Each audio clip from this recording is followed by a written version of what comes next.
Well, the studio's turned into a party now. We've got musicians, we've got instruments, and it's all for our next guest, who said I was a belligerent little toad when she was little. That was about her younger self. She's a woman who must have grown out, whose music has grown out of the great poet-songwriters that her father loved: Bob Dylan, Joni Mitchell, Elvis Costello, Leonard Cohen. And she also wrote the London Olympic song London with the late Sandy Denny, and she is Thea Gilmore, and she's here in the studio with her co-writer, who happens to be her husband as well, Nigel. Good morning, Nigel. Hi, how are you? Very good, thank you. Very good. And also Natalie, who's sitting here with her guitar, violin. I know that's a violin. I'm sorry, I'm very mixed up. Who's sitting here with a cough and a bump, because you've got another one coming? Yes, she's only nodding. She's not speaking. That's so fine. Gilmore. Okay, I'll start again. Thea Gilmore, it's lovely to see you. Thank you very much indeed. Your new album, Ghosts and Graffiti, is out now, and you're going to play one of the tracks from that in a minute. I know that. And you're out on tour, and you called yourself a belligerent little toad when you were younger. Why was that?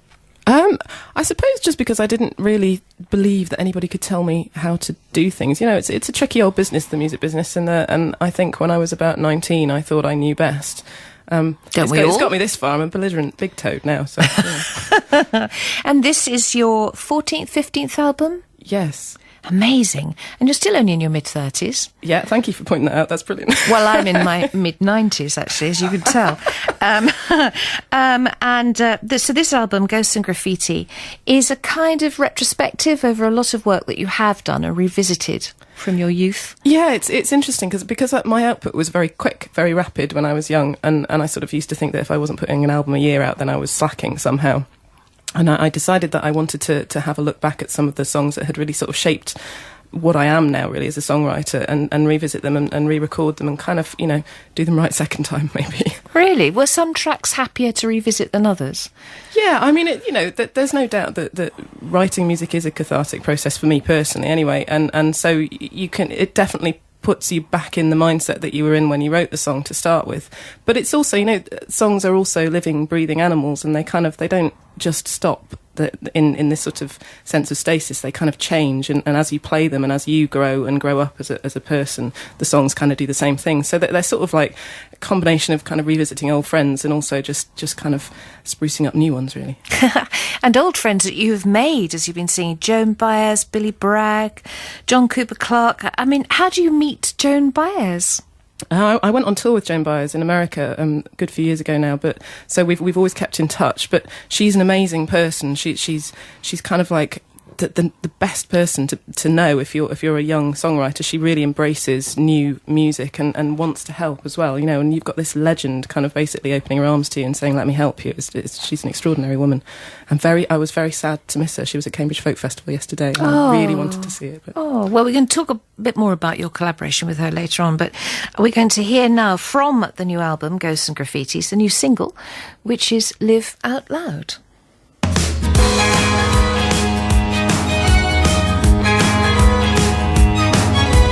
Brown-eyed Alice was a jazz queen. She kept the all-night bar alive. It ain't what you do.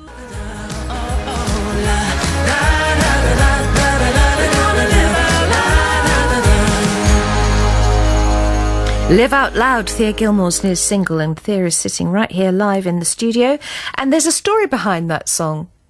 Yeah, well, it's sort of it's from an Emile Zola quote via Noah and the Whale. Really, they wrote a really good song that Nigel and I really liked, and there was a character in it that we really identified with, and we sort of, you know, they'd already got her, so we sort of wrote her little sister, who's the character in that song that, you know, just decides to take her space and whatever she does, live out loud. You know. What was Emile Zola's actual quote? Can you remember, Nigel? If you're going to live, you should live out loud. If you're going to live, you should live out loud. Well, there's the gist of it, Fern. It's very early in the morning, you know what I mean? And I can't get him on Google at the moment. That might have been an early translation. That's fine. Absolutely. That was the spirit of it. Well, there we are. You're married to Nigel, who's sitting there behind the keyboards, and you co-write together. So what's the process of that? Oh, it really varies, to be honest. It varies. Obviously, we've got two small children that we kind of like, have to limbo around quite often as well. But one way or another, we end up sitting down and arguing a little bit about how songs are going to be written. And eventually a song comes out at the other end. Sometimes it'll be me starting it and kind of, kind of creating a song and then saying, come on, throw some magic on it. Sometimes we'll start it together. Sometimes Nigel will start it himself and then we'll kind of finish it together. It really does vary. You've been together a long time, the pair of you. I think about 18 years or something. Can you tell by No. I've done my research. But I mean, that's a long time to live and work together and have children together. Yeah. And obviously having children turns life completely upside down. And you took a little bit of space out, I think, after your younger son was born. Yeah, I had to. He was a tricky, he is a more tricky person to deal with than our first. I mean, I was touring up until I was just about to have our first and our second, really. But he was a difficult birth, the second one, and then I got a bit of postnatal depression, and it was a bit, it was one of those tough times that people get when just after they've had babies. So. Yeah.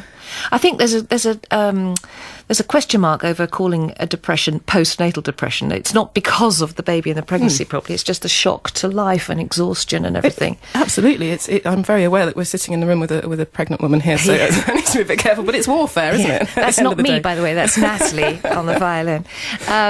It can be warfare, yes. I mean, I suffered from the postnatal depression as well, and have had episodes through my life. I think you and I share that in common. Absolutely, yeah. And it's very exhausting having to explain to people that yes, you have everything in life. You do have an awful lot to be thankful for, but why don't you feel it? Yes, it's just the horror, isn't it? It is, and I think one of the things that really helped me with depression was actually being able to talk to people and realise that it wasn't just that second where you realise you're not alone, where somebody else is dealing with it too. Yeah. It's like a massive light bulb moment. It's an epiphany, and that really helped me to realise that I wasn't just going crackers. There were lots and lots of people. Yes, when somebody says to you, it's all right, a medical profession person says, you're not mad, you just need a bit of help. You're not very absolutely. well. Yeah, good. Well, it obviously hasn't stopped your creativity. Everything's great.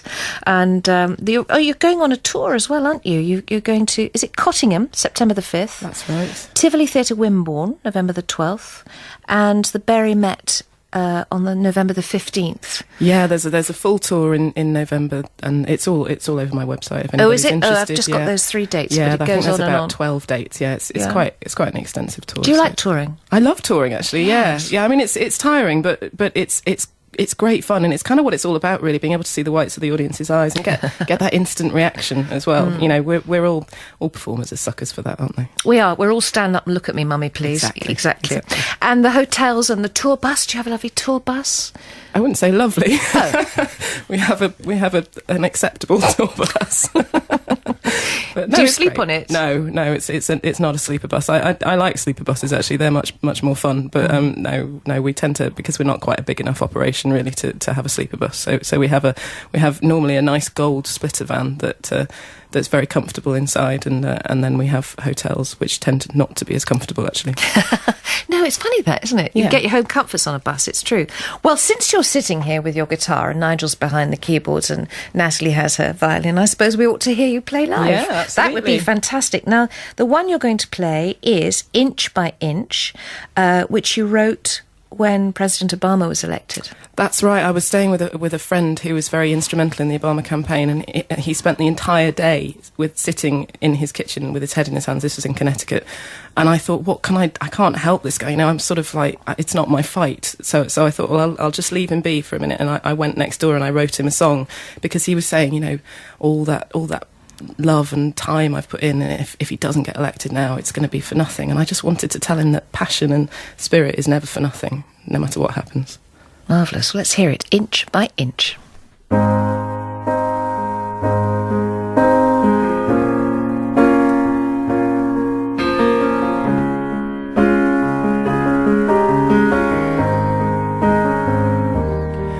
There's a line you walk before the fall, where each voice you hear is a clarion call. And there's a blue wind blowing, the signal is strong. is short, but history is long. We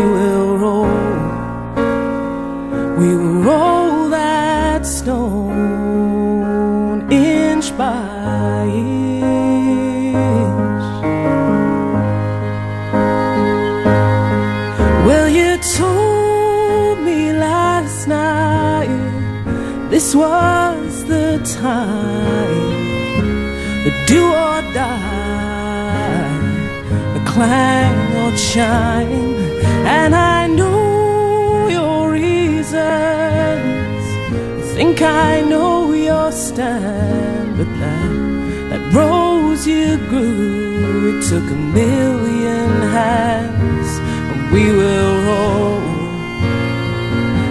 roll that stone inch by inch.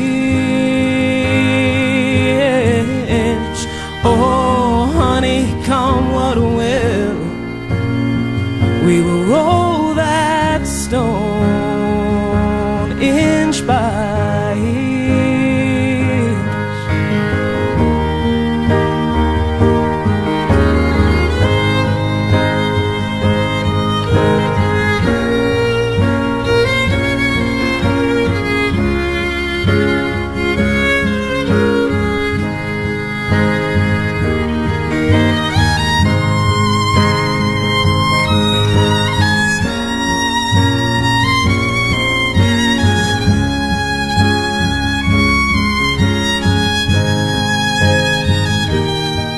Did a train just howl? Did the earth just shake? Will a million hopes leave love or wreckage in their wake?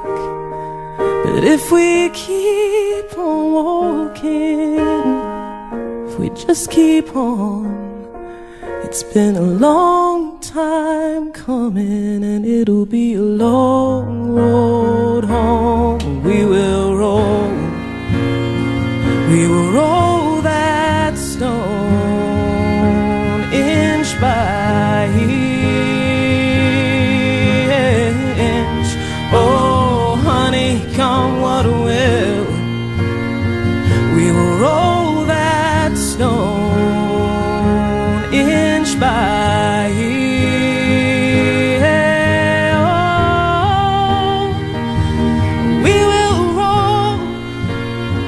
We will roll that stone inch by inch by inch by inch. Oh, honey, come what will, we will roll that stone inch by inch.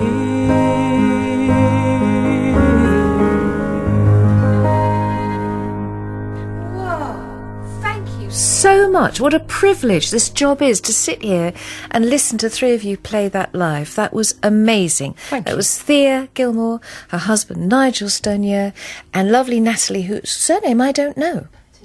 Natalie again. Curtin. Patton. Very nice to meet you too, and thank you, the three of you. That was really fantastic. So, Thea's new album is out now, and it's called Ghosts and Graffiti. Go and get it, is what I say. Thank you all very much indeed. Thanks, Thank you. Fern.